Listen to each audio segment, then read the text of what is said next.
I've been quite inspired by all the talks tonight. They've been really brilliant. But Simon's took me back to my childhood, so I'm going to talk about my 6 schools in 7 years and the impact of that on me as a child. So I started school at the age of probably 4 3/4 in Singapore, a place called Seletar. And I remember going off in my little green gingham dress, which I still have, which is about that height. And I still have that in my little blocks of memories.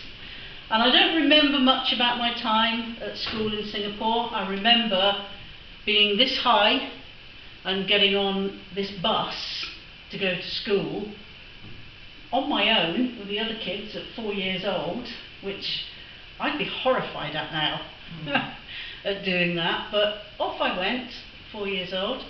At 5 years old I changed schools to Changi, another area of Singapore, and after being there for about 6 months we then came back to the UK and I lived at RAF Scampton in Lincoln, and that was where I spent a lot of my primary years. I remember coming back from Singapore and my mum walking me up this great big long road to the school in Scampton, and I remember running and throwing up with anxiety. I was so scared to go into this new school, and you'd think, you know, having changed, that was my 3rd school by the time I was just turned 6 at that point. And I joined the football team at the school and played on the football team till I was 10, and then I got kicked out because I was a girl. I wasn't allowed to play on the football team with the boys. And I remember my mum had just taken me into Lincoln and bought me a brand new pair of red and blue football boots, and then they wouldn't let me play. So anyway, at that point my dad got posted and we went to Cyprus. So I changed schools again. I was probably about year 5 at this point now, year 5, year 6. Went out to Cyprus, absolutely loved it. It was a childhood dream. We were wild, we were free, we went up in the bondus on the shrubland, we played in the monsoon drains. I got home from school at 12 o'clock because we finished at lunchtime. My mum would have my lunch ready, we'd jump across the gate, catch the bus down to the beach, and spent every afternoon on the beach. For me, it was the water ski club, and my dad would finish work at 1, and then my mum and my dad and my little brother would join us all down at the water ski club, and we'd ski all afternoon. And it was absolutely brilliant, the lifestyle out there. At the age of 11, we would go away at weekends. So in Cyprus in the winter, there was snow in the mountains. So on a Friday lunchtime, my dad would finish work, I'd finish school, and we'd drive up into the mountains and we would ski all weekend.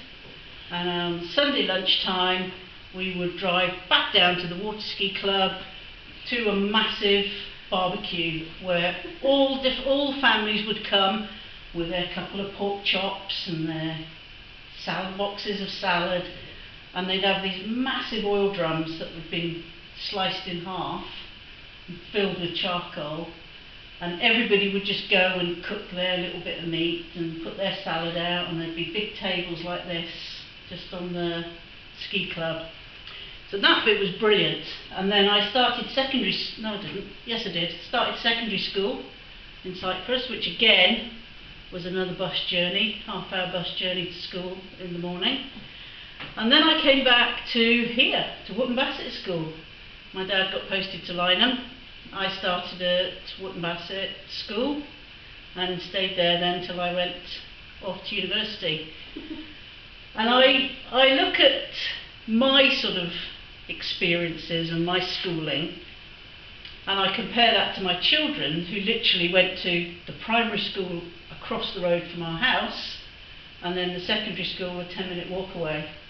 And that's it. Their friends they made at primary school are the same friends that they had when they went to university, and have kept those friends. And it's very, very different now when I look back at my friends. I still have friends that I met at Wootton Bassett School, and I've recently had an email from a girl who I was at school with in Cyprus, reconnecting, which is nice.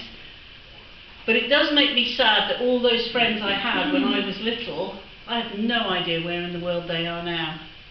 And the sort of, I guess, anxieties that have come with me from having that disrupted childhood still sometimes play out now, and I see that I have that but my children don't. So it's quite an interesting process. Thank you. Thank you.